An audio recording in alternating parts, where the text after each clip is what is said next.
مشارق الأرض ومغاربها، وأن يلهمنا رشدنا في حركاتنا وسكناتنا، وأن يثبتنا على الحق فيما نقول وفيما نفعل وفيما نعتقد، وأن يرزقنا حسن المتابعة لهذا النبي المصطفى محمد صلى الله عليه وعلى آله وصحبه وسلم في الأقوال والأفعال والنيات والمقاصد والإرادات والحركات والسكنات في جميع الأحوال والشؤون في الظهور وفي البطون، وأن يرزقنا سبحانه وتعالى حسن الاقتداء به وسير في دربه وشرب من شربه، وأن ينظر به صلى الله عليه وسلم إلينا وإلى أهلنا وإلى أولادنا وإلى ذوينا وإلى ذرارينا وإلى من يوالينا، وأن يملأ قلوبنا بأنوار الإيمان واليقين والمعرفة، وأن يجعلنا سبحانه وتعالى ممن ارتضاهم الله لقربه وشرفهم بحقائق العبودية له المحضة الخالصة، وأن يكين الأسواء، وأن يصلح السر والنجوى،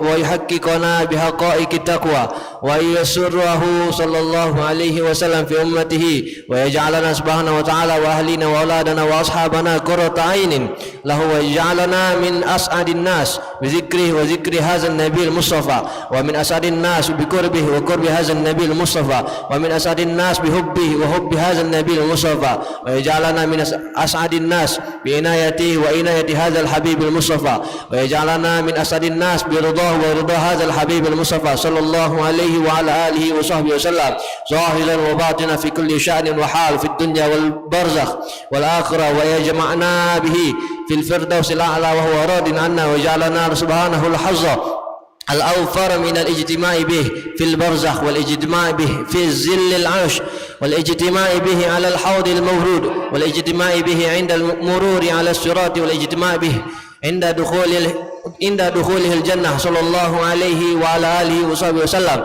وأن الله يصلح قلوبنا وقوالبنا وظواهرنا وبواطننا وشؤوننا كلها، وأن يدفع عنا الشرور كلها، ويولي درجات الصالحين من أمته وجميع الصالحين، ويعيد علينا عواعد النبيين والمرسلين وآل كل منهم وتابعيهم بإحسان، ويجزيهم عنا خير الجزاء، ويجمعنا بهم في مستقر الرحمة وهو راض عنا من غير سابق عذاب ولا عتاب ولا فتنة ولا حساب، وبنية كشف البلايا عنا وعن جميع المسلمين في الظواهر والخفايا، وأن يهبنا الله أعلى المزايا ويلحقنا بخيار السرايا، ويصلح لنا كل شيء ظاهرا وباطنا في الدارين، ويختم لنا بأكمل الحسنى في خير ورف وعافية، وعلى ما نواه الصالحون وعلى ما ينويه الصالحون وعلى ما أحاط به علم ربنا الله الرحمن الرحيم من صالح النية لنا وللأمة أجمعين، وإلى حضرة النبي محمد صلى الله عليه وسلم سر الفاتحة.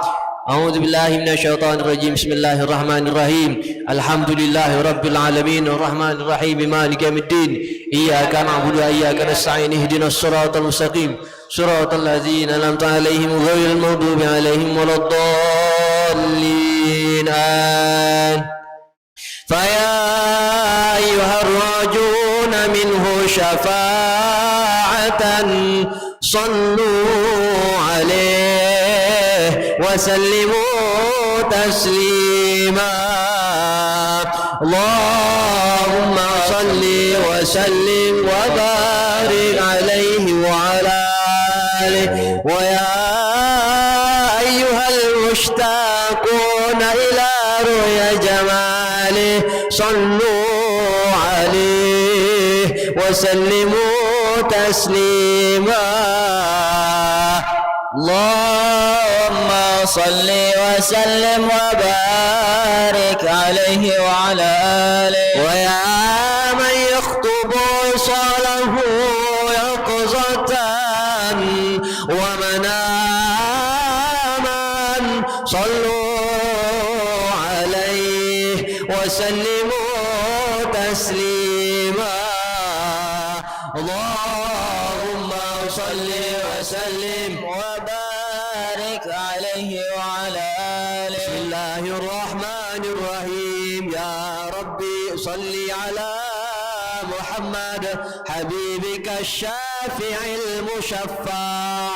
يا ربي صل على محمد، يا ربي صل عليه وسلم. يا ربي صل على محمد محمد أعلى الورى رتبة وأرفع يا ربي صل على محمد يا ربي صل عليه وسلم يا رب صل على محمد أسمى البرايا جاها وأوسع يا ربي صل على محمد يا ربي صل عليه وسلم يا رب صل على محمد واسلك بنا ربي خير مهيا يا ربي صل على محمد يا ربي صل عليه وسلم يا رب صل على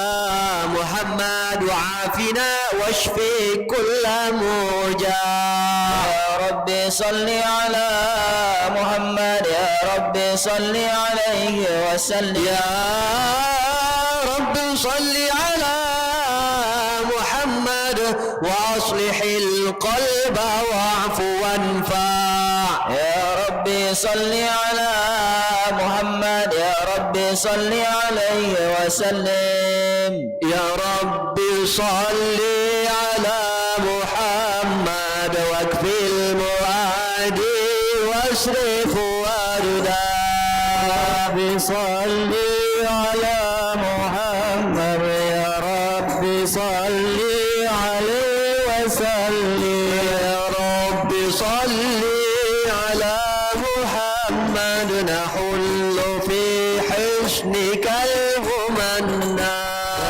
رب صل على محمد يا رب صل عليه وسلم يا رب صل على محمد رب ارضى عنا رضاك الارفع يا رب صل على محمد واجعل لنا في الجنان مجبا ربي صل على محمد يا ربي صل عليه وسلم يا ربي صل على محمد يا ربي صل عليه وسلم يا رب صل على محمد رافق بنا خير خلقك جماع يا رب صل على محمد يا رب صل عليه وسلم يا ربي صل على محمد يا ربي صل عليه وسلم يا ربي صل على محمد يا ربي صل عليه وسلم اللهم صل وسلم وبارك عليه وعلى آله الله عليه أعوذ بالله من الشيطان الرجيم بسم الله الرحمن الرحيم إنا فتحنا لك فتحا مبينا ليغفر لك الله ما تقدم من ذنبك وما تأخر ويتم نعمته عليك ويهديك صراطا مستقيما وينصرك الله نصرا عزيزا لقد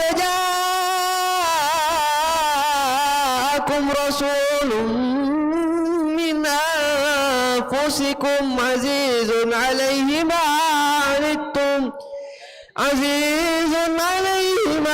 عنتم حريص عليكم بالمؤمنين رؤوف رحيم فإن تولوا فقل حسبي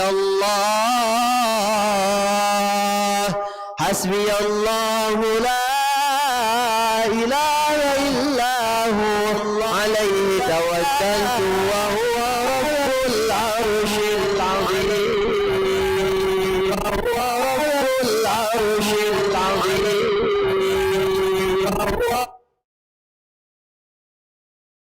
إن الله وملائكته يصلون على النبي اللهم صل وسلم يا أيها الذين آمنوا صلوا عليه وسلموا تسليما اللهم صل وسلم وبارك عليه وعلى آله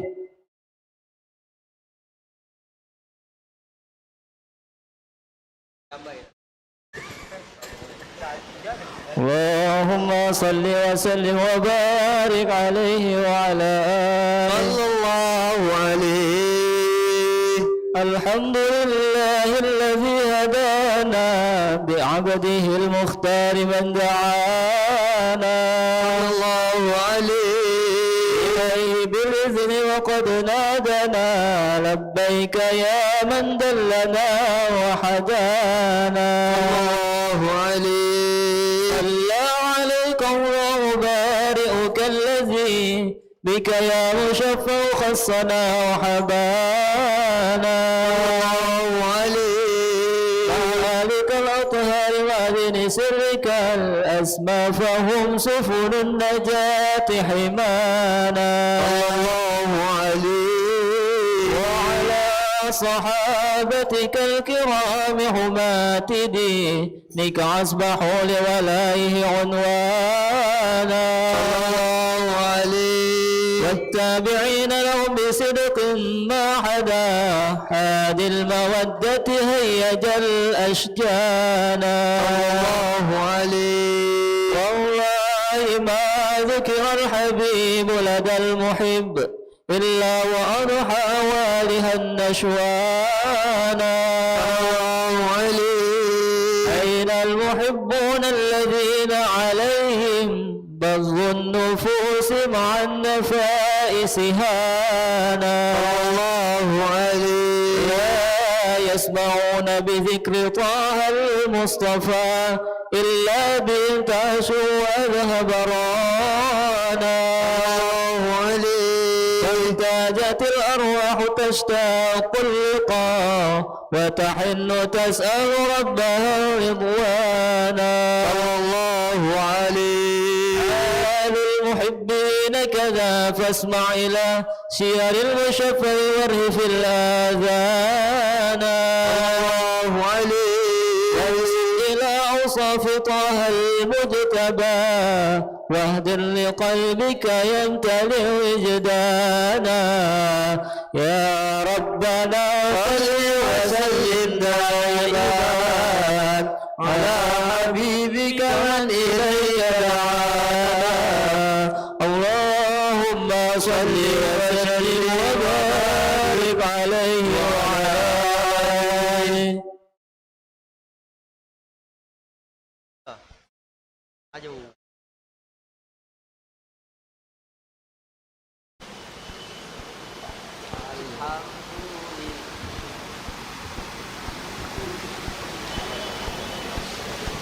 Ada suara. Apa? Petak. Bagi masuk lah. Hah? iPad.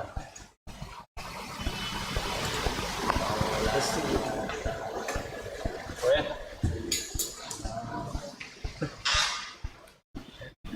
Apa?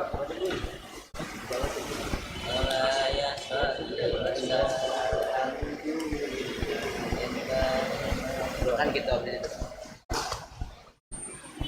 Apa ya? Tahu sih ya, mama.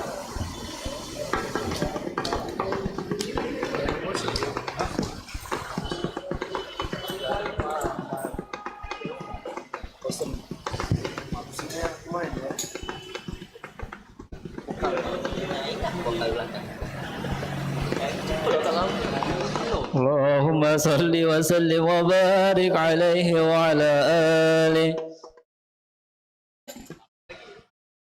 يا حبيبي يا حبيبي يا حبيبي كيف أشقى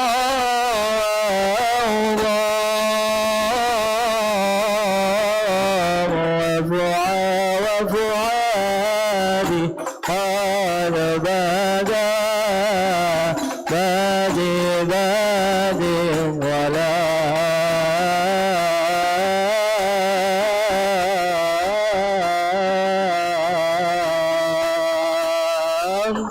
يا حبيبي يا حبيبي يا حبيبي كيف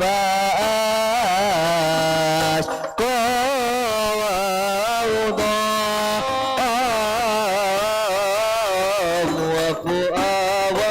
وفؤادي قد بادي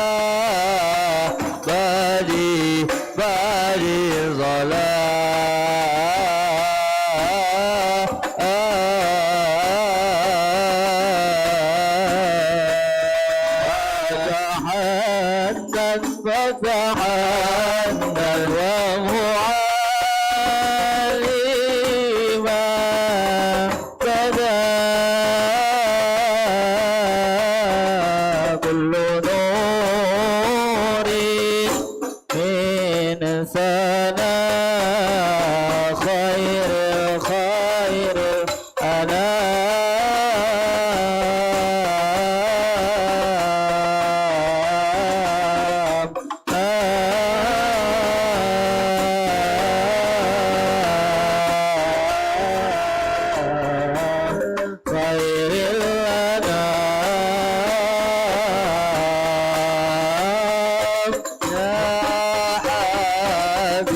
يا حبيبي يا حبيبي كيف أشكو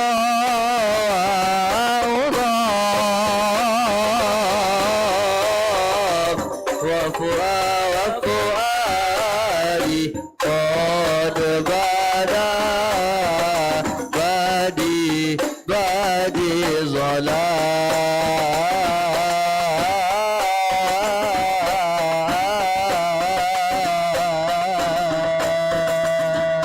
ما لي حبي إن يغيب عن ناظري ترك القلب ما لديه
حبيبي كيف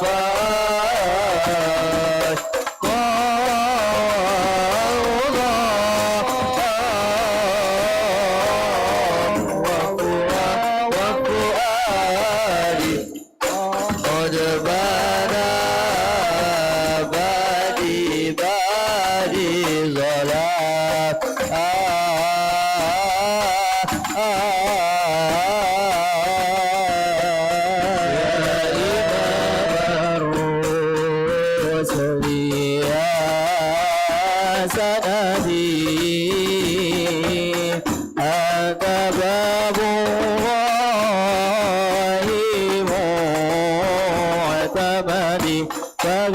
فبدنياي وآخرتي يا رسول الله خذ بيدي يا إمام الرسل يا سندي الله أنت باب الله معتمدي فبدنياي وآخرتي يا رسول الله خذ بيدي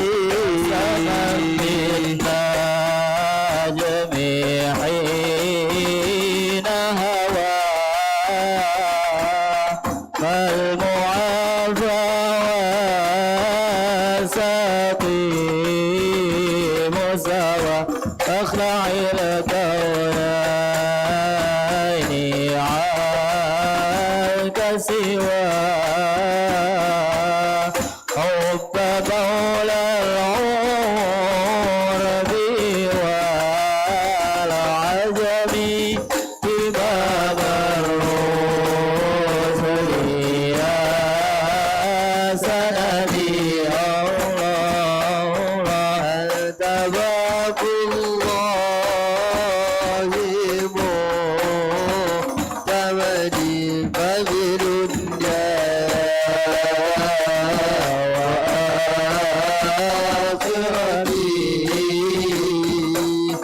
يا رسول الله خذ بيدي سيد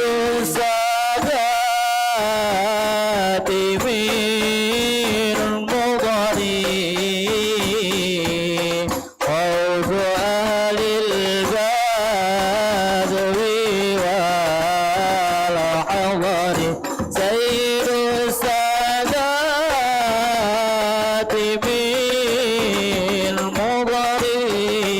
بالمضرين خوف أهل البلو والحضر صاحب الآيات والسور منبع الأحكام والحكم يا سندي أنت باب الله معتمدي فبدنياي وآخرتي يا رسول الله خذ بيدي دمعت عين وليس ترى مثل قافيل الورى بشرا دمعت عين وليس ترى مثل قافيل الورى بشر خير من فوق الثرى أثرى طاهر الأخلاق والشيم يا إمام الرسل يا سندي الله أنت باب الله وكمالي ففي الدنيا وآخرتي يا رسول الله خذ بيدي. اللهم صل وسلم وبارك عليه وعلى آله.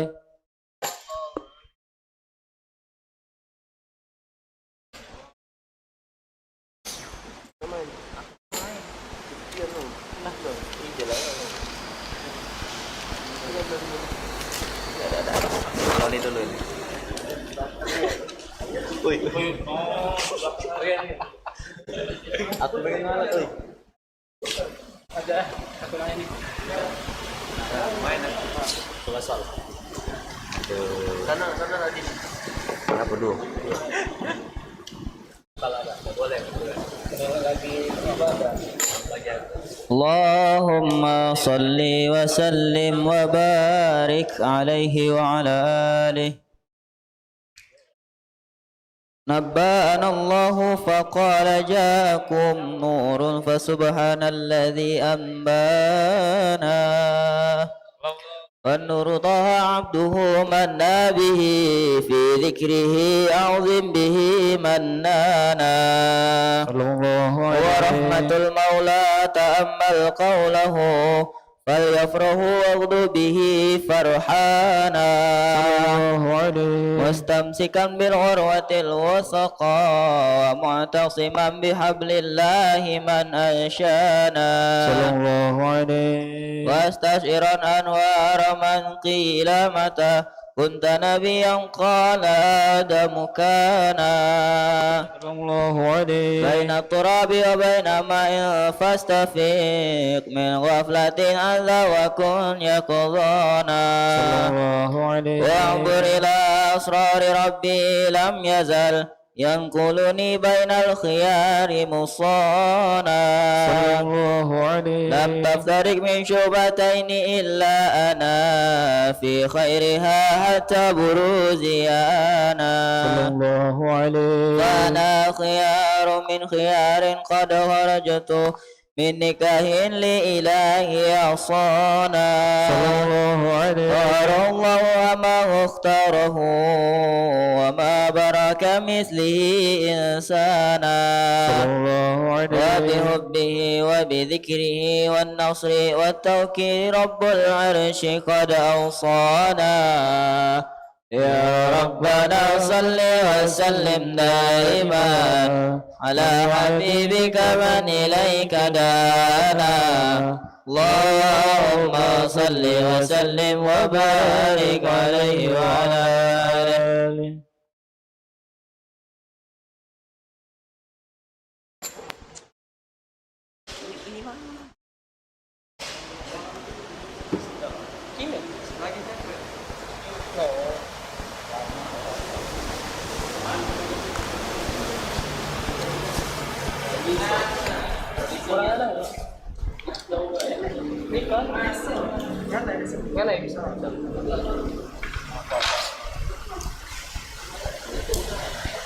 اللهم صل وسلم وبارك عليه وعلى آله صلى الله عليه.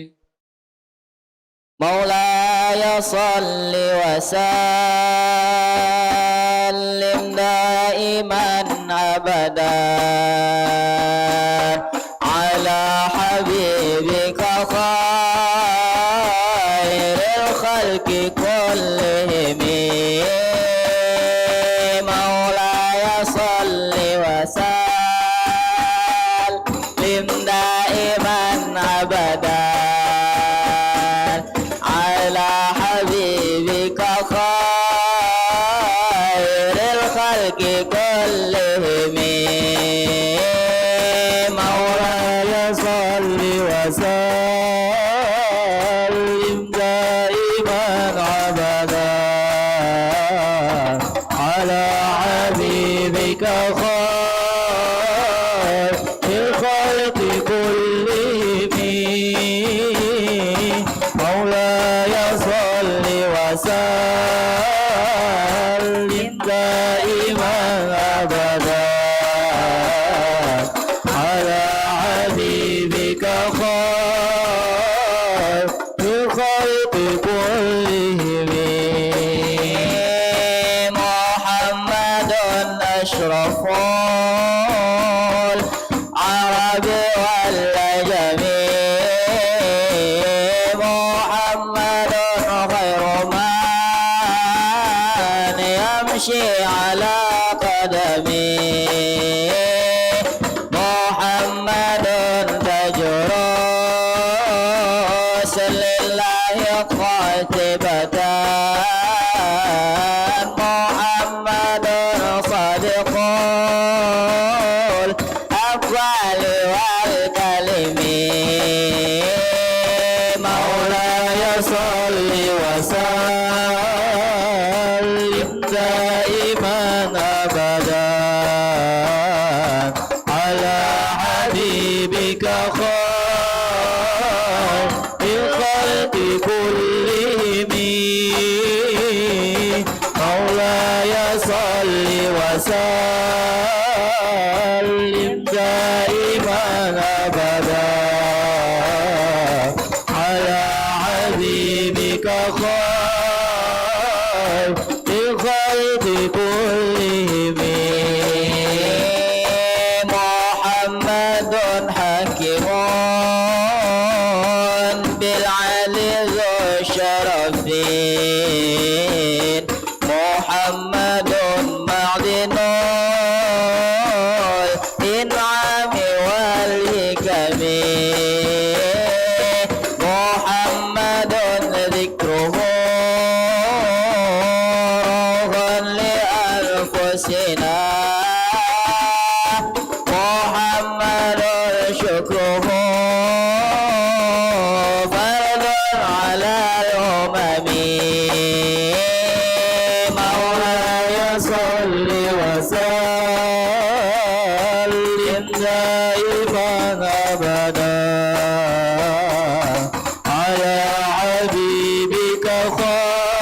سكنتم فؤادي ورب العباد وأنتم منائي وأقصى المراد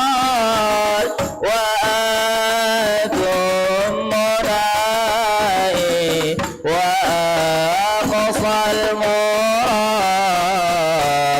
مولاي يا مولاي يا مولاي يا مولاي يا مولاي يا رسول الله مولاي يا حبيب الله مولاي يا مولاي يا مولاي يا مولاي يا مولاي يا رسول الله مولاي يا حبيب الله اللهم صل وسلم وبارك عليه وعلى آله صلى الله عليه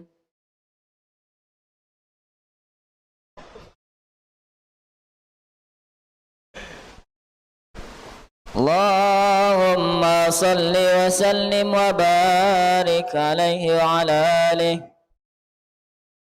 هذا وقد نشر إله نعوته في الكتب بينا لنا تبيانا أخذ ميثاق النبيين لما آتيتكم من حكمة إحسانا وجاءكم رسولنا لتؤمنون وتنصرون وتصبحون عوانا والبشر أقوامهم بالمصطفى عظم بذلك رتبة ومكانا وهو وإن جاء الأخير مقدم يمشون تحت لواء من نادانا يا أمة الإسلام أول الشافين ومشفعين أنا قد لا أتوانا أتى هنا ارفع وسل تعطى وقل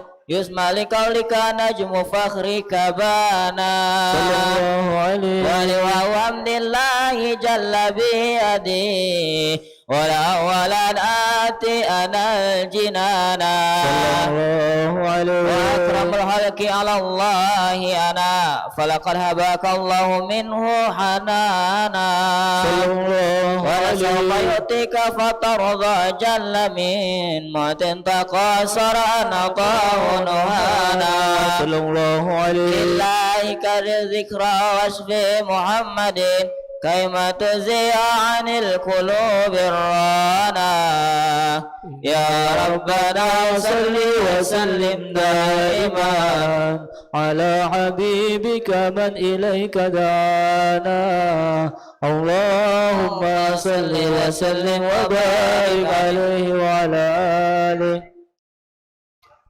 اللهم صل وسلم وبارك عليه وعلى آله صلى الله عليه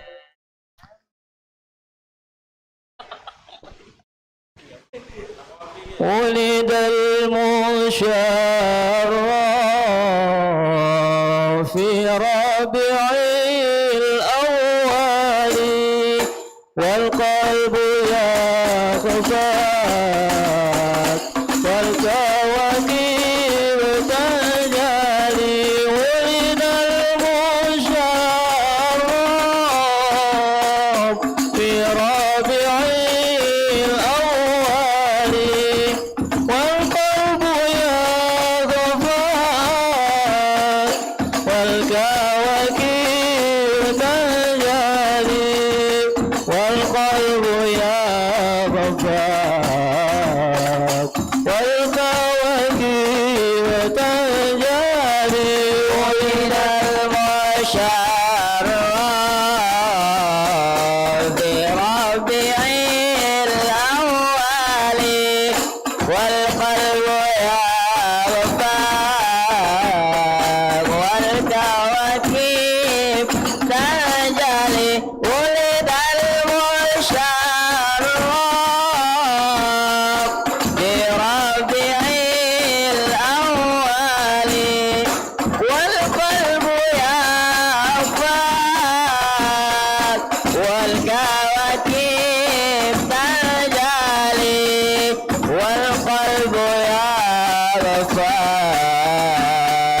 والكواكب تجلي يا نفس نيذي المنى فاستبشري وتلا يا نفس نيذي المنى فاستبشري وتلا هذا الحبيب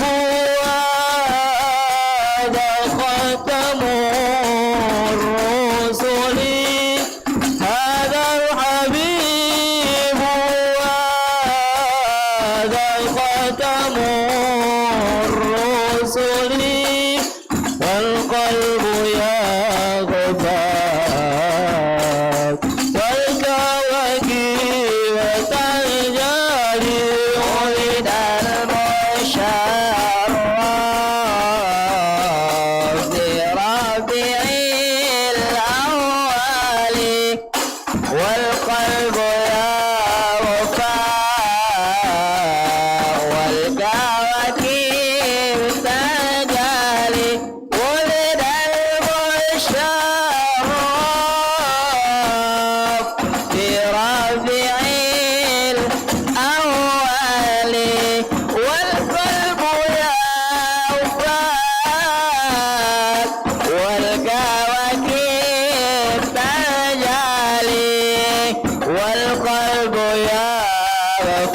يوفاك والكواكب تجلي هذا الذي جالي الأوار مالحة هذا الذي جالي الأوار مالحة فمج فيه قصار الموت الحسني فمج فيه فصار الموت العسلي والقلب يغفاك والكواكب تجري ولد المشرف بربيع الأول والقلب يوفاك والكواكب تجلي ولد المشرف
صل وسلم وبارك عليه وعلى آله صلى الله عليه.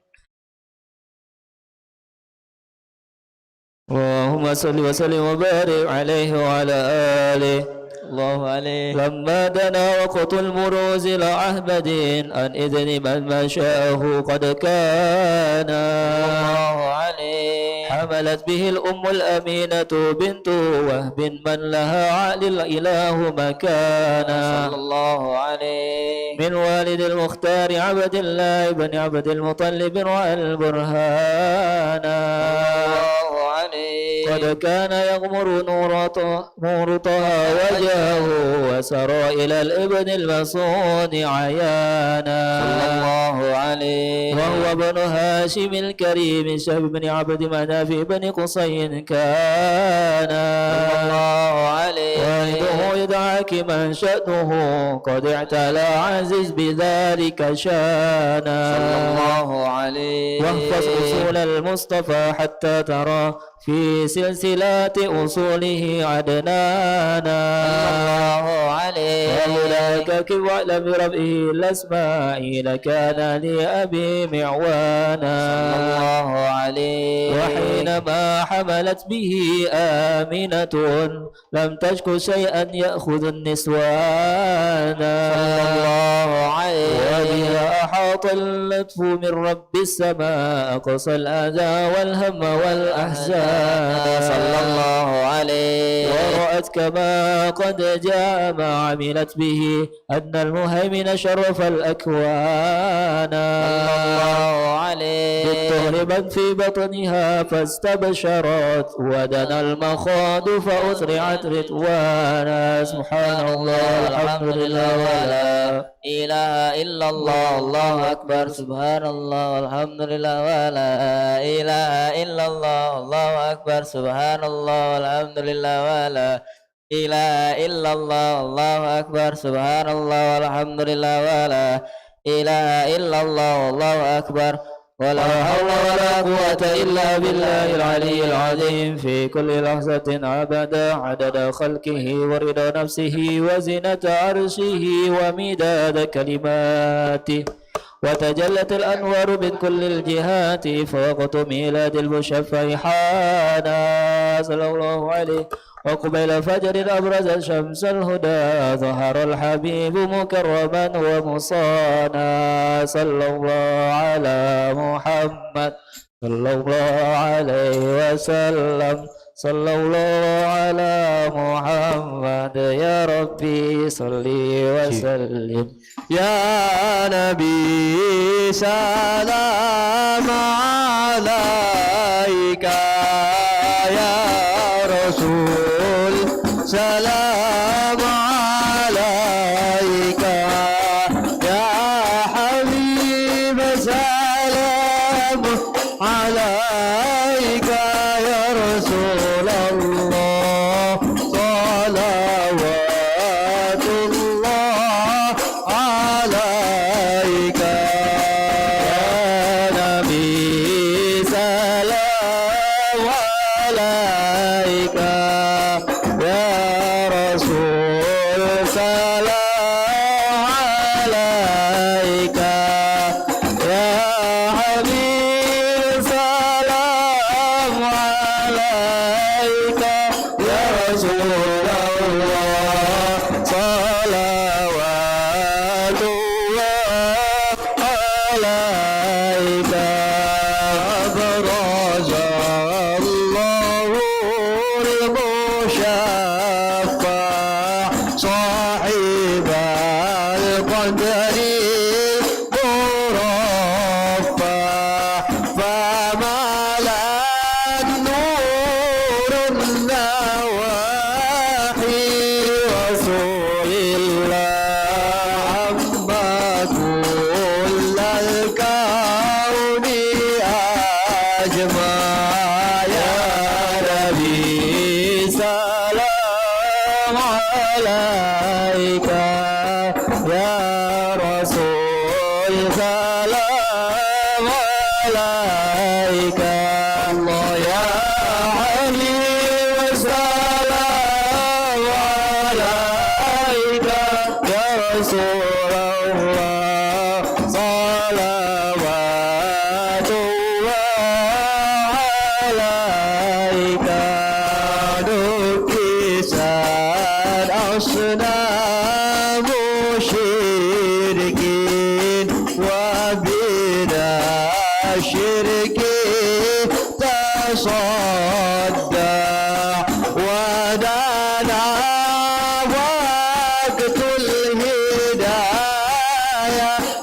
رسول الله وحمى الكفر تزعزع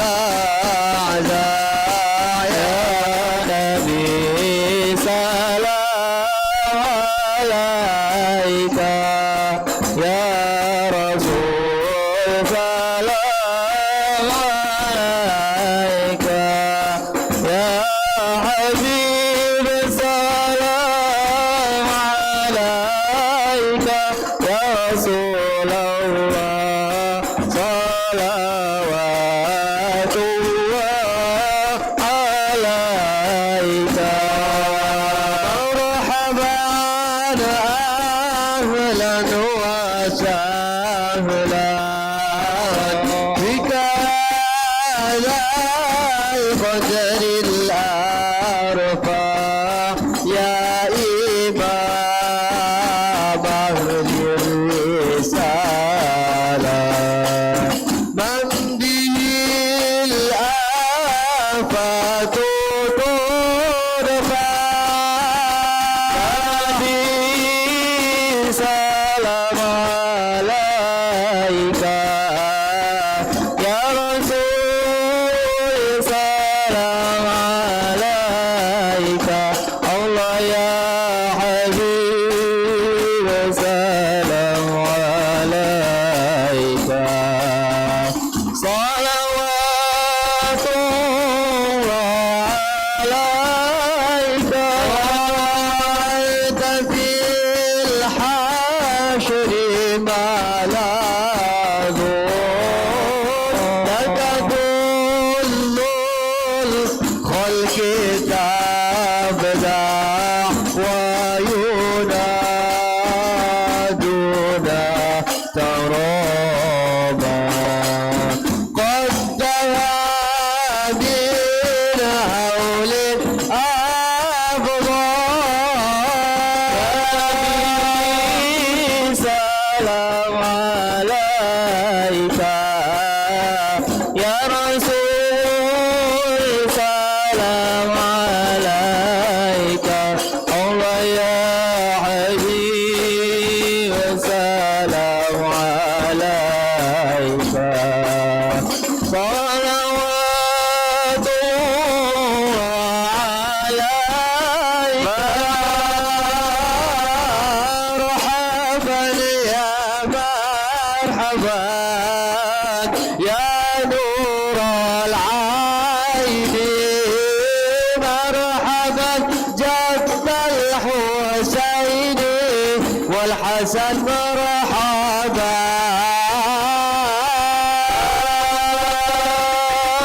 مرحبا يا مرحبا يا نور العين مرحبا جد الحسين والحسن مرحبا وعلى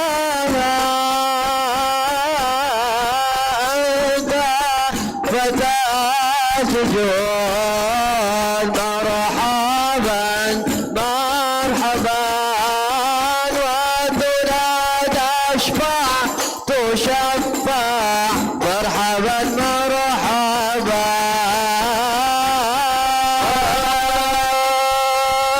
مرحبا يا مرحبا يا نور العين مرحبا جد الحسين والهدى مرحبا عليك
فيه فانظر إلينا وأعطنا فيه كل ما كما رسول الله جئنا لزيارة قاصدينا أولا نرتجي منك الشفاعة عند رب العالمين وقنا كل البلايا يا الله وادفع الآفات وارفع يا الله فاغفر لي ذنوبي يا الله ببركة الهادي المشفع يا الله واسقنا يا رب اغثنا يا الله بها ينهض ليمع يا الله ربي فاغفر لي ذنوبي يا الله ببركة الهادي المشفع يا الله واختم العمر بحسنى واحسن العقبى ومرجع صلى الله على محمد صلى الله عليه وسلم وصلاة الله تمشى بل له الحسن تجمع الله على محمد صلى الله عليه وسلم أحمد الطهرى وآله والصحابة ما السناشا الله على محمد صلى الله عليه وسلم اللهم صل وسلم وبارك عليه وعلى آله.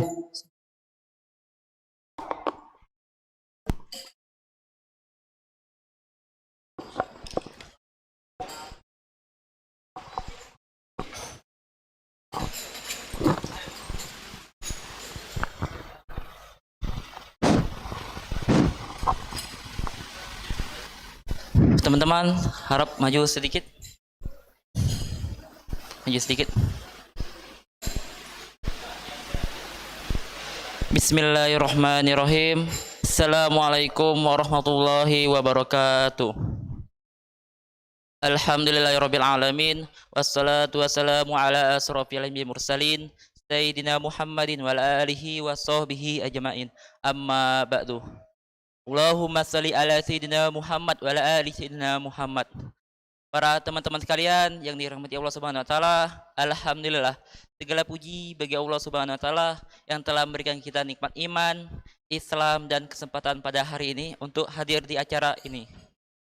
Alhamdulillah pada hari ini Ahad 21 Muharram 1443 Hijriah atau bertepatan dengan 29 Agustus 2021 Masehi. Alhamdulillah telah hadir bersama kita Al-Mukarram Al-Ustadz MGS Ahmad Ziyad SOSI yang insya Allah akan memberikan ceramah agama dengan tema Siapa Idolamu? Baiklah, sebelum memulai acara pada hari ini, ada baiknya kita membacakan umul kitab, yaitu surah Al-Fatihah. Ala hazi niyat wa ila hadratin Nabi Muhammad SAW. Al-Fatihah.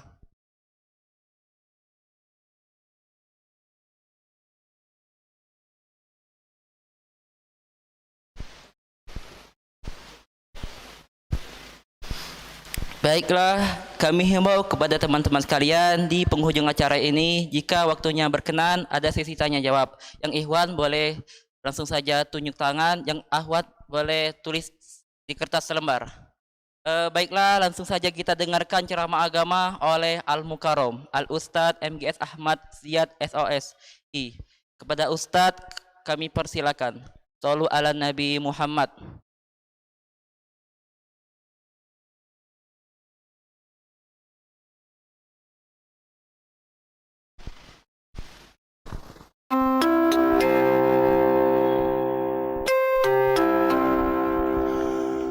Bismillahirrahmanirrahim. Bismillahirrahmanirrahim. Assalamualaikum warahmatullahi taala wabarakatuh. Alhamdulillah. Alhamdulillahirabbil alamin. Wa bihi nasta'inu ala umuri dunya waddin. Wassalatu wassalamu ala asyrafil anbiya wa mursalin sayyidina maulana Muhammadin wa ala alihi wa sahbihi ajma'in. Asyhadu an la ilaha illallah wahdahu la syarika lah wa asyhadu anna sayyidana wa nabiyyana Muhammadan abduhu wa rasuluhu la nabiyya ba'dah. Allahumma salli wa sallim ala sayyidina Muhammadin al-fatihi lima ughliqa wal khatimi lima sabaqa an-nasiril haqq bil haqq wal hadi ila siratikal mustaqim wa ala alihi wa sahbihi haqqa qadrihi wa miqdaril azim. Subhanaka la ilma lana illa ma 'allamtana innaka antal alimul hakim. Rabbi shrah li sadri wa yassir li amri wa hlul 'uqdatam min lisani yafqahu qawli saddid lisani wahdi qalbi bi jahi nabiyyina Muhammadin sallallahu alaihi wa ala alihi wa sahbihi wasallam. Alhamdulillah summa alhamdulillah wa syukrulillah. Alhamdulillah, segala puji bagi Allah Subhanahu wa taala yang telah mengumpulkan kita pada waktu yang insya-Allah Allah Subhanahu wa taala menurunkan rahmat dan barakahnya kehadiran kita yang hadir di sini, dan senantiasa juga keberkahan juga tercurahkan kepada seluruh daripada keluarga kita yang ada di rumah. Dan doa juga untuk mereka semua, Allah Subhanahu wa taala mengumpulkan kita dalam keadaan sehat, afiat, dalam keadaan Islam, iman pada Allah Subhanahu wa taala, dalam keadaan senang duduk di majlis. Ya. Ada orang itu yang tidak senang duduk di majlis. Ya. Kita alhamdulillah wa syukurillah, jadi ke Allah senang duduk di majlis. Ya. Lama-lama di majlis. Tadi sudah sama-sama kita baca daripada Maulid Hadiah Ulami. Ya. Kita senang dengar qasidah, kita senang salawat sama Nabi Muhammad sallallahu alaihi wasallam, yang insyaallah mudah-mudahan Allah Subhanahu wa taala menjadikan kita ini hamba yang senantiasa mengisi waktu-waktu kita ini untuk supaya ibadat sama Allah Subhanahu wa taala dan salawat sama Nabi Muhammad sallallahu alaihi wa ala alihi wasallam. Salawat dan salam marilah kita sampaikan kepada junjungan Nabi agung kita, Nabi besar Muhammad sallallahu alaihi wasallam, kepada keluarga Rasulullah, kepada sahabat Rasulullah, dan kepada para pengikut Rasulullah yaumil qiyamah. Allahumma salli ala sayyidina Muhammad wa ala ali sayyidina Muhammad. Mudah-mudahan dengan salawat yang kita bacakan kepada Nabi Muhammad sallallahu alaihi wasallam, hati-hati kita diterangi dengan cahaya Nabi Muhammad sallallahu alaihi wasallam. Mudah-mudahan kita, keluarga kita, dan orang yang kita cintai akan mendapatkan syafaat Nabi Muhammad sallallahu alaihi wasallam dan akan berkumpul bersama Nabi Muhammad sallallahu alaihi wasallam dalam surganya Allah Subhanahu wa taala. Amin ya rabbal alamin. Yang kita hormati Ketua IRMA Masjid Agung Palembang serta staf dan jajarannya, adik-adik, para anggota ikhwan wa akhwat Kota IRMA Masjid Agung Palembang, alafu minkum jami'an. Ini suaranya jelas tak? Mendengar tak? Soalnya depan tak mendengar. Tidak jelas Baik.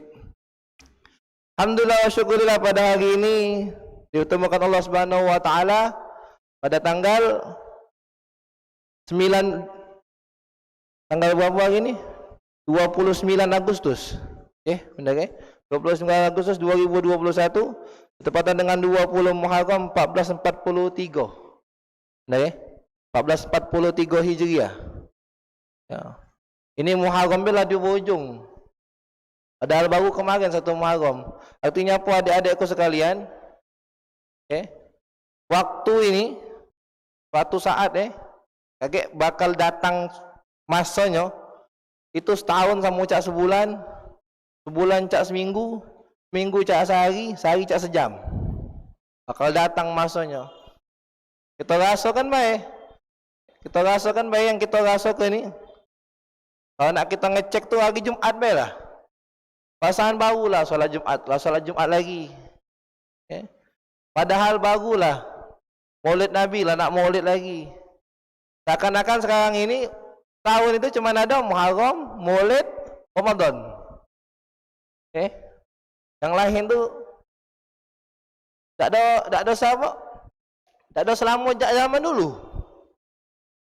Tak zaman dulu tu lama ni kan, nak nunggu sehari. Tapi Masya Allah ikhwan wa akhwat, kalau kita ibadat sama Allah Subhanahu wa taala, syuk kalau kita puasa. Oh itu nunggu sejam lama. Puasa dari pagi, dari subuh puasa sampai ke maghrib tu cak 2 tahun. Nunggunya lama. Ada yang pingsan-pingsan. Apa nanya Allah? Ngapa ibadah sama Allah Subhanahu wa taala? Tapi kalau kita tidak ngisi dengan ibadah, waktu yang cepat nian. Tapi kalau ibadah, Masya Allah, lamanya. Tapi kalau ibadahnya malam, qiyamul lail, seakan-akan lama dan waktu ini. Berjalan tu lah, lama nian. Solat dengan Allah yang khusyuk, lama dan seakan-akan. Tapi kalau tidak katik, tidak mengisi sesuatu dengan yang baik, maka terasa akan cepat berlalu. Jadi mudah-mudahan dengan kita senantiasa hadir di majlis, kita dibukakan hati oleh Allah Subhanahu wa taala untuk senantiasa mengisi waktu-waktu yang sudah berkurang barokahnya ini. Kita mengisi waktu tersebut dengan ibadat dan solawat sama Nabi Muhammad sallallahu alaihi wasallam. Ayyuhal ikhwan wa akhwat, hari ini tema kita adalah siapa idolamu? InsyaAllah. Siapa idolamu?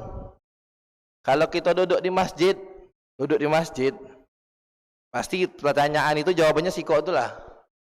Siapa idola kamu? Nabi Muhammad sallallahu alaihi wasallam. Oh, duduknya di masjid. Oh, duduknya di luar. Duduk sama-sama tim yang senang sama bola. Siapa idola kamu? Lah berubah. Tak lagi Nabi Muhammad sallallahu alaihi wasallam. Siapa idolanya? Ronaldo, misalnya baik. Ronaldo. Tapi kalau duduk di majelis pakai baju solat, pakai peci, pakai kain, siapa idolanya? Pasti Nabi Muhammad sallallahu alaihi wasallam. Seakan-akan suasana dan baju itu mendukung untuk kita cinta sama Nabi Muhammad sallallahu alaihi wasallam. Maka apa yang perlu kita lakukan? Tanam dalam hati kecintaan sama Nabi Muhammad sallallahu alaihi wasallam. Kenapa kita mesti cinta sama Nabi Muhammad sallallahu alaihi wasallam? Karena tidaklah Allah ciptakan dunia ini, dan tidaklah Allah ciptakan dunia dan isi-isinya. Allah ciptakan surga kecuali untuk Nabi Muhammad sallallahu alaihi wasallam. Seluruhnya diciptakan untuk Nabi Muhammad sallallahu alaihi wasallam. Kita yang jadi umat Nabi Muhammad sallallahu alaihi wasallam mesti merasa bangga, mesti merasa senang dengan adanya Nabi Muhammad sallallahu alaihi wasallam. Cinta tak sama Nabi? Cinta. Cinta tak sama Nabi? Cinta. Idola tak sama Nabi? Oh, sangat-sangat idola. Siapa nama abahnya Nabi? Siapa nama ibunya Nabi? Tak bisa jawab. Ada berapa ikut anak Nabi Muhammad sallallahu alaihi wasallam? Berapa? Mulai bingung. Siapa nama anak-anak Nabi? Siapa? Sampai nombor sepatu Ronaldo lagi tahu. Kalau sudah cinta. Cinta sama Syanu, Fulan bin Fulan, artis, aktor, apapun itu kita cinta sama dia, nombor sepatunya tahu, warna kesenangannya tahu. Tapi kita mengaku cinta sama Nabi Muhammad sallallahu alaihi wasallam tapi kita tidak tahu sejarah Nabi Muhammad sallallahu alaihi wasallam. Okay. Ciri-ciri cinta tu apa? Sering disebut. Orang yang cinta tu sering disebut. Jadi kalau kita sering nyebut Nabi, cinta berarti. Dengan mana? Dengan salawat sama Nabi Muhammad sallallahu alaihi wasallam. Berarti kita cinta dengan Nabi. Ya. Orang yang cinta, orang yang mengidolakan, yang cinta, yang senang dengan Nabi Muhammad sallallahu alaihi wasallam, okay? Konsep cinta tu apa? Satu, dia tak bakalan buat orang yang dicintai itu sakit hati. Tidak bakal buat yang dicintai itu sakit hati. Kita tak bakal, kalau kita cinta sama Nabi Muhammad sallallahu alaihi wasallam, maka kita berusaha untuk tidak bikin Nabi itu sakit hati. Yang pertama. Yang kedua, kita berusaha untuk senantiasa nyenangi hati Nabi Muhammad sallallahu alaihi wasallam. Itulah konsep cinta. Ya. Kalau kita cinta sama ibu kita, cinta sama abah kita, pasti kita berusaha nak nyenang ke hati keduanya. Dan kita juga berusaha untuk tidak nyakit ke hati keduanya. Begitu juga cinta dengan Nabi Muhammad sallallahu alaihi wasallam. Mengapa kita lebih cinta dengan yang lain sedangkan dengan Nabi tak terlalu cinta? Apa kita ni kalau dengan Fulan bin Fulan tu cinta ni kan? Dengan orang tua kita cinta ni kan? Ya. Kita cinta ni kan? Ngapa? Karena kita tahu perjuangan orang tua kita. Yep, kita tahu ibu kita yang lahir kita 9 bulan. Okay. Aku bangga sama abah aku ni. Kenapa kau bangga sama abah kau? Karena dia ni berusaha senantiasa nyari duit untuk aku kuliah. Untuk aku sekolah, bayar SPP aku. Ibu aku tiap hari dia metu rumah untuk nyari duit nak nafkahi aku. Aku cinta sama kakak aku cinta nian sama ukhti, sama ikhwannya aku. Karena dia, kenapa kau cinta sama dia? Karena kau tahu sejarahnya. Apa kau tak cinta sama Nabi Muhammad sallallahu alaihi wasallam? Ya. Apa antum tak cinta sama Nabi Muhammad? Karena kurang belajar sejarah Nabi Muhammad sallallahu alaihi wasallam. Kalau kita dengar cerita dari zaman dulu, mungkin dari zaman adik-adik masih kecil dulu, ada penceramah yang menjelaskan tentang ketika Nabi Muhammad SAW lagi solat, ada yang meludahi Nabi, ya, ada yang meludahi Nabi. Kalau Nabi lewat, ada yang meludahi Nabi. Sampai suatu saat yang meludahi Nabi itu tidak muncul. Ditanya Nabi Muhammad SAW, mana? Nabi SAW ngelodai itu. Lagi sakit ya Rasul. Lagi sakit. Kata Nabi Muhammad SAW, ya bawa makanan kita jenguk. Dijenguk sama Nabi Muhammad SAW yang sakit tadi. Yang biasa meludahi Nabi Muhammad SAW dijenguk oleh Nabi. Yang biasa meludahi ini nyangko Nabi ini bakal marah, bakal ngato, bakal ngejek. Ya. Yang meludahi tadi. Tapi Nabi Muhammad SAW mendoakan supaya dia cepat sehat, cepat sembuh. Sehingga orang tadi yang meludahi Nabi masuk Islam karena akhlak Nabi Muhammad sallallahu alaihi wasallam. Nah, itu salah satu gelintir dari kisah Nabi. Salah satu cerita dari akhlaknya Nabi Muhammad sallallahu alaihi wasallam. Kalau kita dengar terus ini ceritanya, lama-lama kita cinta sama Nabi Muhammad sallallahu alaihi wasallam. Ya. Nabi Muhammad sallallahu alaihi wasallam, bagaimana Nabi cinta dengan para masakin, para fuqara. Nabi kalau punya duit, punya harta langsung dibagi-bagikan. Kita bakal cinta sama Nabi. Yang salah ni kita ni kurang dalam mendalami sejarah hidup Nabi Muhammad sallallahu alaihi wasallam. Maka dalam sebuah hadis Nabi Muhammad sallallahu alaihi wasallam bersabda, "Al-mar'u ma'aman ahab." Seseorang itu, kata Nabi, bakal dibangkit bersama orang yang dicintainya. Al-mar'u ma'aman ahab. Seseorang itu bakal dibangkit dengan orang yang dicintainya. Kalau kita cinta sama Nabi Muhammad sallallahu alaihi wasallam, ya kaget ketika bangkit dari kubur. Ya, ketika di padang mahsyar kita berkumpul sama Nabi Muhammad sallallahu alaihi wasallam. Tapi kalau kita cintanya dengan orang yang lain, bahkan pada saat itu Nabi lain pun tak bisa ngejak syafaat. Yang bisa ngejak syafaat siapa? Nabi Muhammad sallallahu alaihi wasallam. Kita cinta sama siapa? Cinta sama artis apa? K-pop misalnya, min babil misal. Ya, cinta sama pemain apa? Badminton. Ya. Cinta yang berlebihan. Kalau cinta berlebihan untuk Nabi Muhammad sallallahu alaihi wasallam boleh. Untuk Nabi Muhammad sallallahu alaihi wasallam kita bakal bangkit sama Nabi Muhammad sallallahu alaihi wasallam. Ya. Jadi sekarang tanam ke dalam hati, siapa yang kita cintai? Nabi Muhammad sallallahu alaihi wasallam. Anda membacakan sedikit daripada kitab Akhlaq lil Banin karang Syekh Umar bin Ahmad Baroja, Golal Mu'alib Syekh Umar bin Ahmad Baroja. Ya. Di jilid yang kedua di halaman 12, di situ dijelaskan oleh Syekh Umar bin Ahmad Baroja, nubza min akhlaqi sallallahu alaihi wasallam. Ya. Mencontoh dari akhlaknya Nabi Muhammad sallallahu alaihi wasallam. Kana Nabiyyu sallallahu alaihi wasallam ahsanan nasi akhlaqan wa qad madahahu rabbuhu ta'ala. Nabi itu paling bagus akhlak. Paling bagus akhlak. Paling indah akhlaknya. Ya. Sampai Allah Subhanahu wa taala berfirman, "Wa innaka la'ala khuluqin azim." Ya, Nabi itu akhlaknya masya-Allah. Ya, makanya kita perlu belajar akhlak biar kita bisa meniru Nabi Muhammad sallallahu alaihi wasallam. Ya. Wa ja'alahu qudwatan lil muslimina bi aqwalihi wa af'alihi. Dan Allah menjadikan Nabi qudwah. Contoh untuk siapa? Untuk kita umat Islam. Kita mesti mencontoh Nabi Muhammad sallallahu alaihi wasallam kama qala ta'ala, sebagaimana firman Allah taala, laqad kana lakum fi rasulillahi uswatun hasanah. Ya. Nabi itu sedang ngajari kita dari bangun tidur sampai tidur lagi. Nabi itu sedang ngajari kita dari bangun tidur sampai tidur lagi. Kita nak contoh Nabi.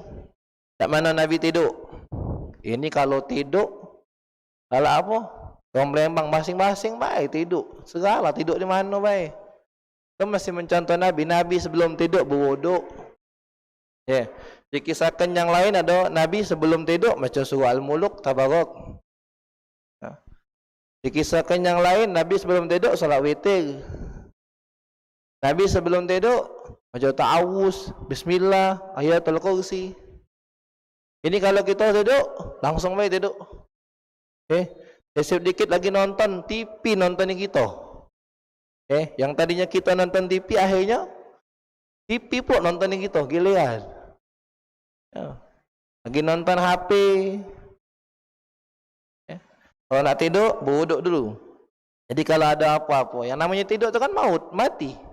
Berpisah roh dari jasad. Jadi kalau seandainya kita ni ada apa-apa dalam tidurnya kita, na'udzubillah misalnya tidak hidup lagi. Makanya pas bangun tu alhamdulillahillazi ahyana ba'dama amatana. Dihidupkan oleh Allah lagi sesudah mati. Alhamdulillah. Ini dah bangun tidur langsung jenguk HP, ada WA dah tak orang penting itu. HP. Ada yang WA tak semalam? Alhamdulillah dulu. Alhamdulillah. Allah Subhanahu wa taala hidupkan lagi. Nah kalau seandainya tidak dihidupkan lagi oleh Allah Subhanahu wa taala, wal iyadzubillah, nauzubillah min zalik, maka kalau kita wuduk, kita meninggal dalam keadaan husnul khatimah. Ini baru cara tidur, cara makannya Nabi. Nabi makan tangan kanan. Ya, Nabi makan, minum, duduk. Ya. Cara Nabi berjalan mesti mencontoh Nabi Muhammad sallallahu alaihi wasallam dengan jalan mempelajari sejarah Nabi Muhammad sallallahu alaihi wasallam. Maka apa Allah Subhanahu wa taala mengutus Nabi Muhammad sallallahu alaihi wasallam? Faqad arsalahu Allahu liyukammilal adab wal akhlaq wa fil hadis innama bu'istu liutammima makarimal akhlaq. Makanya kita mesti sempurna ke akhlak, karena Nabi diutus untuk menyempurna ke akhlak. Akhlak kita sama orang tua kita. Syub. Kita ni kadang kan, terkadang, tak ada kebanyakan, terkadang, kadang-kadang, sering kali, kita ini lebih hormatlah sama wong tua kawan kita daripada wong tua kita dewek. Syuk kalau kita ke rumah kawan kita jingok. Kalau kita ke rumah kawan kita, ada ibunya buka ke pintu, Assalamualaikum bu. Dan namanya Adi saja. Adinya ada bu. Makasih bu ya. Masuk dulu benak dalam be. Yo makasih bu, makasih bu. Ibu sehat bu. Alhamdulillah sehat nak. Itu ibu kawan kita. Coba mana ibu kita dewek. Assalamualaikum ibu. Assalamualaikum. Kau. Ibu dewek.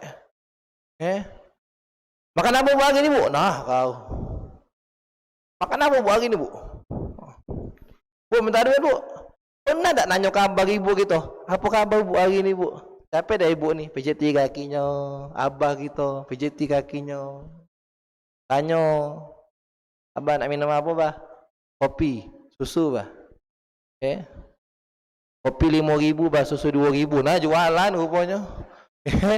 Amu abah ya dewek jualan. Kita terkadang sama orang tua kawan kita ramah, beradab, berakhlak. Sama kawan kita, Masya Allah. Adabnya bukan main. Akhlaknya, usah diomongkan lagi. Mati hidup sama-sama. Saking sayang sama kawan. Sama kakaknya, berbalah. Sama adiknya, berbalah. Sama ibunya, jangan berbalah, tak boleh. Bagi ibu kita. Termasuk salah satu dosa yang besar. Nah ini kita, makanya kita masih bagus akhlak. Nak pergi, usaha ke salaman sama ibu kita. Ibu kita, pakai bunyi. Walaupun ibu kita lagi masak bau iwak, tak apa-apa. Ibu kita berkat tangannya, abah kita. Diajarin oleh guru kita, kalau salaman, ini sama ini bertemu, salaman. Cium tangannya, di sini, di bawah hidung, bunyi ke? Diajari oleh guru kita, wong tua kita, ngambil berkat daripada wong tua kita. Nah, cocok. Izan pifulus, kita punya duit lebih, belikan ibu kita makanan. Ini kalau kawan ditraktir. Kawan ditraktir, traktir makan model pempek tekwan traktir, minum es traktir. Dia tak pernah ngajak ibunya berjalan. Bu, ayo bu jalan bu, kita makan tekwan bu, samping rumah tu lemaknan bu, biar anak yang bayar bu. Cocok, ajak ibu gitu, abah gitu. Ada usaha nak tabung baik, itulah wong tua. Ya sudah bu, tabung bela bu, jangan. Tang dia omong tabung bela. Tak usah lah, masih kenyang ibu ni. Itulah ibu kita. Seluruh wong tua mah itu galau. Dan bahkan kita kaget wong tua, cek itu juga. Ada sifat tak kelemahan sama anak. Nah kita jangan sampai.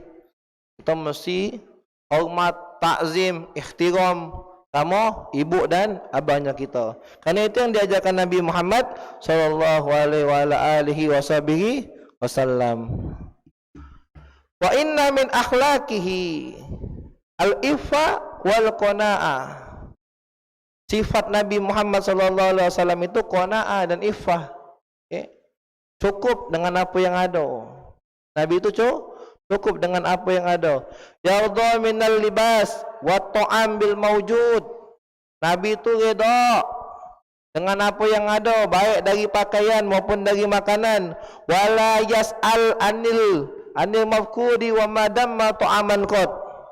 Nabi tak pernah bertanya kalau yang dah katik. Walaupun makanan, sekalipun itu makan, tak pernah bertanya Nabi. Makan apa bu hari ni bu? Ini nak nasi goreng sama telur. Ada ayam tak bu? Nah, tak pernah nanya Nabi tu. Apa yang ada makan. Lakin ajabahu akalahu. Kalau Nabi senang, Nabi makan. Wa in karihahu tarakahu. Kalau Nabi tak senang dengan cara akhlaknya Nabi Muhammad sallallahu alaihi wasallam, Nabi tinggal ke. Wa ma bawadahu ila ghairi, dan tak ngajak wong untuk benci sama makanan itu. Kita makan di situ, tak usahlah, tak lemak makan situ tu. Nyempit ke rezeki wong. Lemak tak lemak, enak tak enak tu lain wong lain. Ada wong hobi pedas, ada wong hobi manis. Ini tak seluruh wong diumumkannya kalau. Tak usahlah makan situ tu. Ketemu lagi, kau tak usahlah makan situ. Ketemu lagi, tak usahlah kau makan di situ. Sampai wong tak kata yang makan situ lagi. Gara-gara Fulan bin Fulan tadi. Sikok wong itu. Tapi kalau kau tahu sesuatu, misalnya di situ ada yang membahaya ke, pakai makanan-makanan yang mengharam ke bahannya, jok tahu. Tapi kalau cuma selera makan, yang kau yang tidak lemak di situ, belum tentu orang lain tidak lemak di situ. La yatlub min ahadi syai'. Nabi tak pernah minta sesuatu sama orang lain. Tak pernah minta. Umur hidup Nabi tak pernah minta sama orang. Wala yamuddu ainaihi ila ghairihi. Nabi tak pernah mandang sesuatu yang bukan mesti dipandang. Oh, nyengok rumah wong, pintu rumah terbuka mulai nyengok isinya apa. Nabi tak pernah. Wa kana haliman. Nabi itu lembut, la yaghdab, tak pernah marah. Kecuali marahnya karena Allah Subhanahu wa taala. Sabirun alal bala wal aza. Nabi sabar terhadap bala dan musibah dan gangguan, sabar Nabi. Ya'fu 'anil ladzi yusiu ilaih. Kalau ada yang buat jahat sama Nabi, ya'fu, dimaafkan Nabi. Bisa tak kita model macam itu? Maaf ke wong? Cak tadi, ada yang ngeludahi Nabi, dimaafkan Nabi. Ada yang naruh kotoran di badan Nabi, dimaafkan Nabi. Ada yang memerangi Nabi, tapi ketika dapat hidayat masuk Islam, dimaafkan Nabi. Kalau kita, susah nak maafnya. Jom Lembang jengok lah kau besok. Tak baca jengok mata hari lagi kau. Saking marahnya tadi. Saking marahnya tadi. Nabi maaf ke? Kita, ya sudahlah maaf ke? Punya sifat model macam itu, Masya Allah. Dia sifat Nabi Muhammad sallallahu alaihi wa ala alihi wasallam. Mutawadi'an lisaghi wal kabiri. Nabi punya sifat tawaduk, rendah hati, bukan rendah diri, rendah hati terhadap yang kecil maupun yang besar. Ya, terhadap yang kecil maupun yang besar. Wa min tawaduhi, tanda Nabi tawaduk di antaranya apa? Hizamal ghabi sibyan yusallim alaihim. Kalau Nabi berjalan depan budak-budak kecil, yusallim alaihim, Nabi ngucap salam sama mereka. Assalamualaikum nak. Assalamualaikum dek. Kita berat. Kita berat nak ucap salam. Wa iza da'a wahadun. Apabila ada yang manggil Nabi, seseorang yang manggil Nabi, yuhibbuhu biqaulihi labbaik. Nabi jawabnya dengan kalimat labbaik. Itulah sunnah Nabi. Kalau ada yang nanya, ya fulan bin fulan, labbaik. Labbaik ya ustaz. Labbaik ya muallim. Labbaik ya akhi. Itu sunnah Nabi, jawab labbaik. Mulai sekarang ubah kalimat mengapa. Ngapo. Misalnya fulan, labbaik. Labbaik. Jangan lagi ngapo. Jangan marah itu. Ngapo kau manggil-manggil. Tidak lembutan Nabi. Nabi labbaik. Nabi itu lembutan Nabi kalau ngomong. Wala yuhibbu ayyakum ma'ahu ahadan min majlisihi. Kalau Nabi lagi duduk, ada yang tegak, tak senang Nabi. Nyuruh duduk juga. Duduk juga. Wa kana yaqitu saubahu. Nabi jahit dewek bajunya. Nabi jahit dewek baju. Kalau ada yang koyak, ada yang sobek, dijahit oleh Nabi Muhammad sallallahu alaihi wasallam, ditampal oleh Nabi. Wa yasipuna lahu, nampel sendal dewek. Karena sendal Nabi putus, dijahit oleh Nabi Muhammad sallallahu alaihi wasallam. Wa yaknusu baitahu, Nabi nyapu rumah. Wa yakhdumu ahlahu, Nabi bantu keluarga Nabi. Nabi bantu. Wa kana yashtari syai'a fa yahmiluhu ila baitihi. Kalau Nabi belanja sesuatu, Nabi bawa dewek sampai ke rumahnya. Wa yahdumu ahlahu wa kana yashri say'a fa yamilu baitihi bin nafsihi. Fa yaqulu lahu sahibuhu.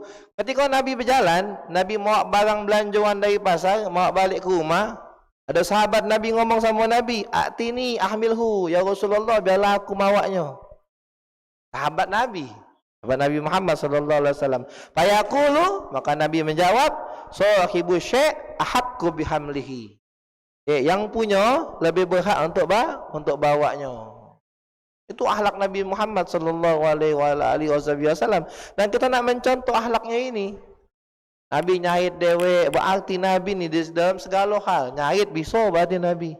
Berarti Nabi masak bisa kalau.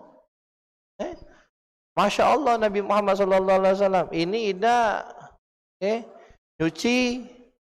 Kalau dikit-dikit nyuci, jangan minta tolong ibu kita lagi, abah kita lagi. Kalau sudah besar kita ni, jangan minta tolong lagi. Kalau agak berat, laundry. Tidak berat, nyuci dewek. Bagaimana sunnah Nabi Muhammad sallallahu alaihi wasallam. Nah, kalau kita baca-baca hal yang cak ini, bakal cinta sama Nabi Muhammad sallallahu alaihi wasallam. Dengarnya be, Masya Allah. Ini Nabi Muhammad sallallahu alaihi wasallam. Alangkah beruntungnya sahabat yang bertemu dengan Nabi Muhammad sallallahu alaihi wasallam. Mereka yang duduk dengan Nabi, yang belajar dengan Nabi, yang diajari langsung oleh Nabi Muhammad sallallahu alaihi wasallam. Dan alangkah beruntung juga para tabi'in yang belajar sama sahabat Nabi Muhammad sallallahu alaihi wasallam.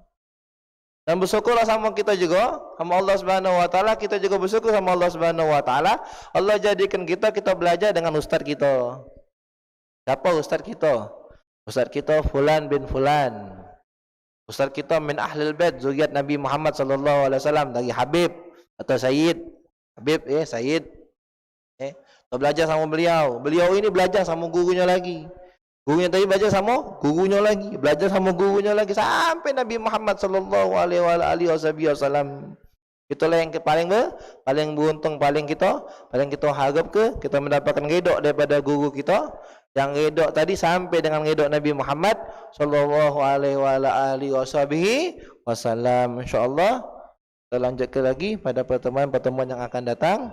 Wa min akhlaqihi asyuja'a wal iqdam wallahu a'lam bisawab.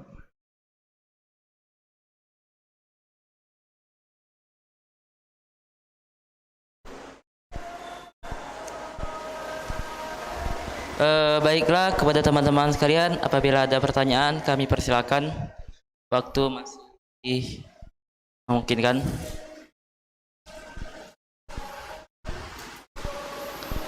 Ada pertanyaan? Yang akhwat di belakang.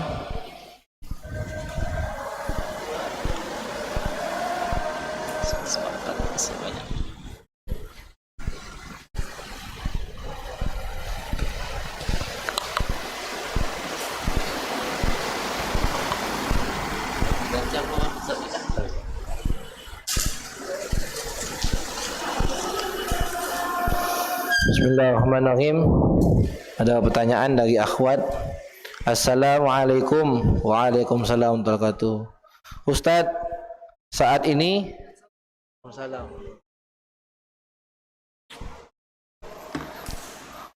saat ini banyak pemuda dan pemudi yang menyukai idolanya Korea ataupun aktor Korea.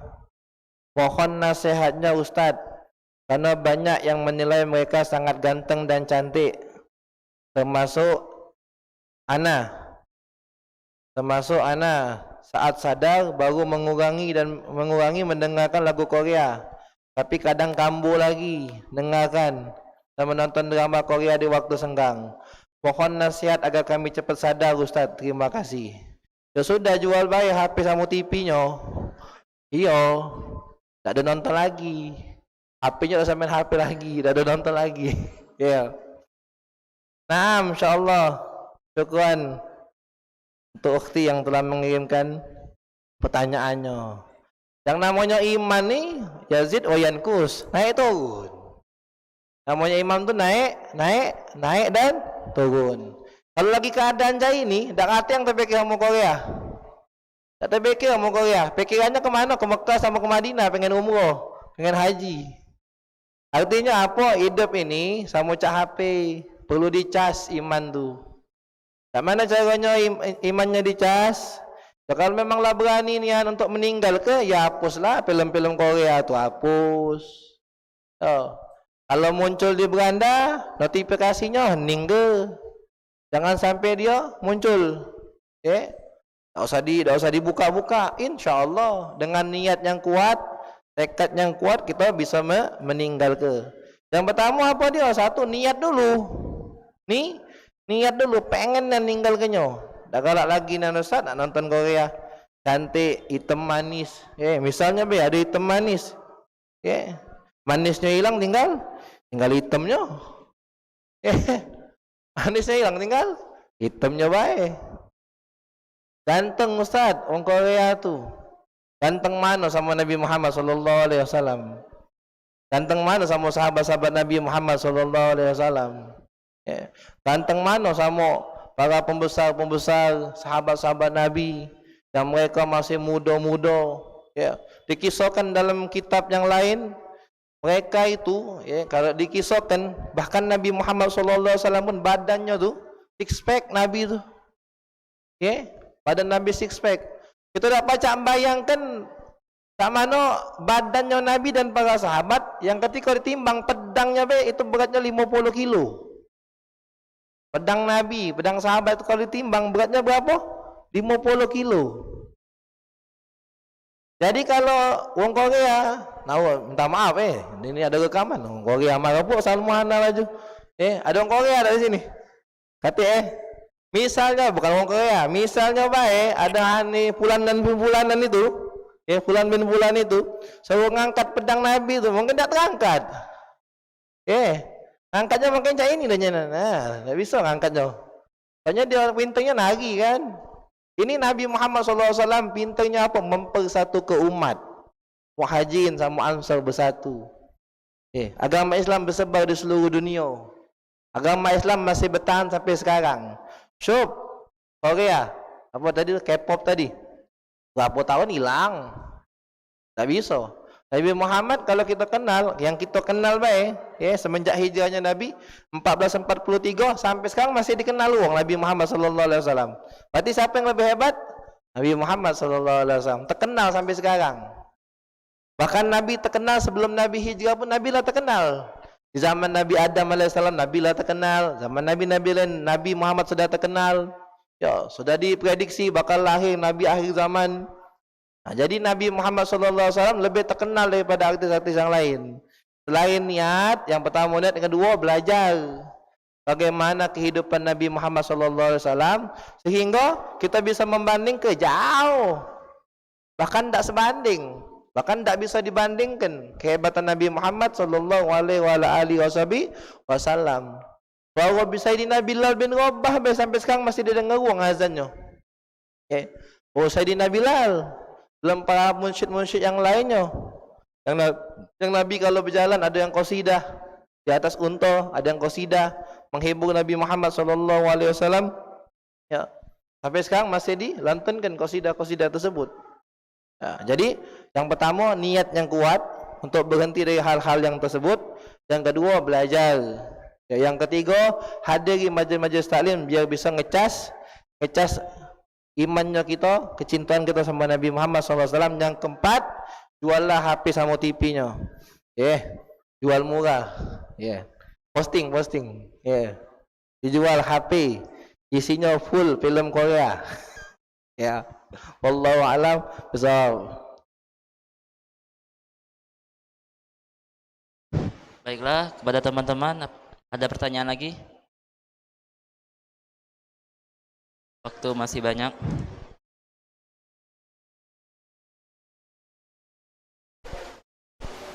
Ada pertanyaan? Tengah kuat di belakang ada pertanyaan lagi?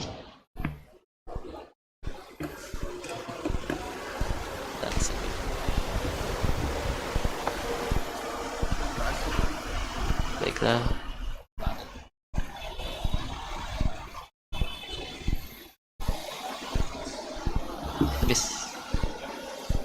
Kalau tidak ada, kita langsung saja doa kepada Ustadz. Kami persilakan.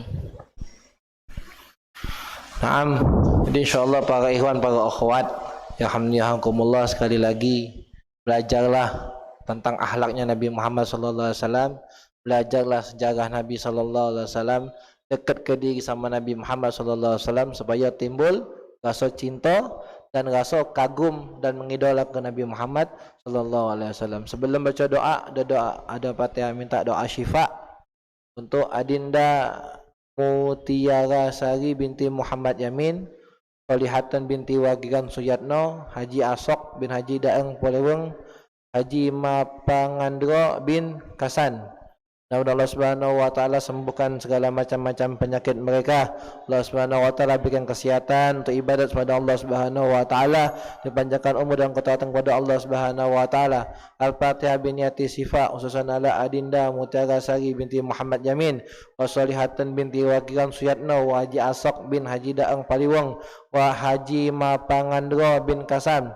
Allah yashfi maghdahum yashfi shifaan ajilan wala saqaman.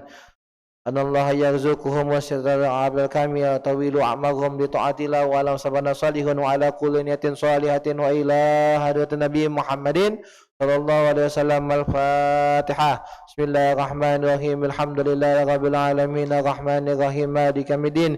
Iyyaka na'budu wa iyyaka nasta'in ihdinas siratal mustaqim siratal ladzina an'amta 'alaihim ghairil maghdubi 'alaihim waladdallin. Amin. Bismillahirrahmanirrahim. Alhamdulillahi rabbil alamin. Allahumma shalli wa sallim ala sayyidina Muhammadin wa ala alihi wa sahbihi wasallim.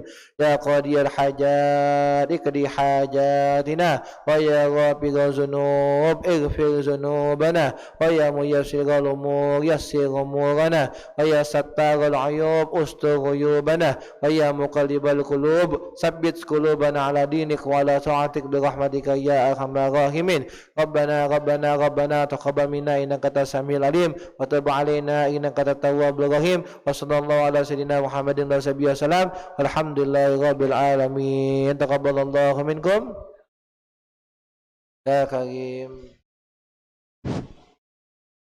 Baiklah, alhamdulillah telah berakhirnya doa tadi, berakhirlah pula acara kita pada hari ini. Syukron Ustadz telah memberikan ceramah agama pada hari ini. Semoga apa yang Ustadz berikan mendapatkan berkah dan bisa menjalankan kehidupan sehari-hari. Amin amin ya rabbal alamin. Saya selaku pengurus Ikatan Remaja Masjid Agung Palembang, mohon maaf apabila ada salah kata. Kepada Allah mohon ampun. Wassalamualaikum warahmatullahi wabarakatuh.